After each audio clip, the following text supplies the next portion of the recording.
Hi, this will be a quick update on Zika virus. The Zika virus is an RNA virus and it belongs to the family Flaviviridae. Flaviviridae is nothing but the same family as that of yellow fever,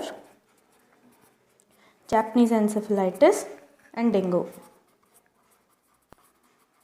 So all these belong to the same family and they have a common vector. Yes, this is a vector-borne disease and this common vector is your Aedes aegypti, and the group Aedes is common. Aegypti species has not yet been confirmed. Of Aedes is also involved and is equally effective in spreading the Zika virus. So let's a few points about Aedes mosquito. Aedes mosquito is predominantly a day biter more than night. It generally thrives in household and clean water. It has propensity for clean water. Like clean water means your puddles or fresh accumulated water, and it's more of a day bite. So clinical features or symptoms or what you should look for when there is a mosquito bite. Generally there will be a mild headache. 2 days after the bite, following which there will be fever, mild grade, and rash. Rash can be, it could be in any part of the body, and it's generally self-limited by, there could be even conjunctivitis, that is your eyes can get red, and all the symptoms persist for about 3 to 7 days and complete cure by maximum of 10 days.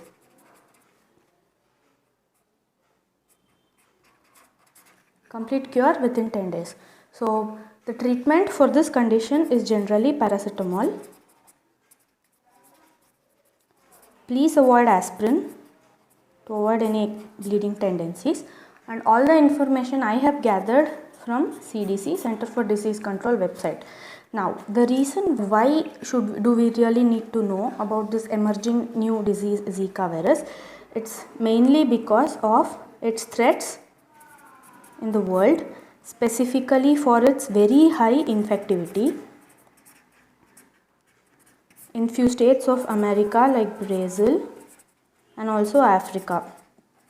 So best if you avoid travel to these countries during this period, because an infected person can transmit the infection to the mosquito and to several other human beings. So it could really spread rapidly and it could cause a pandemic. So it is best to avoid travel to these places, and caution for pregnant women, because the virus can cross the mother and reach the fetus, and it can cause several complications in the baby, and one of the very threatened complication being microcephaly, that is your decrease in brain growth. So because of all these reasons, to avoid travel to these countries.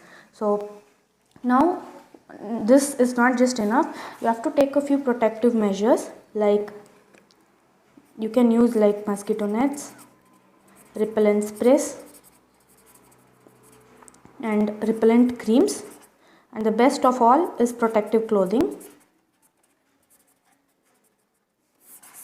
If your child is less than 2-year-old, avoid this repellent sprays or creams and use only protective clothing.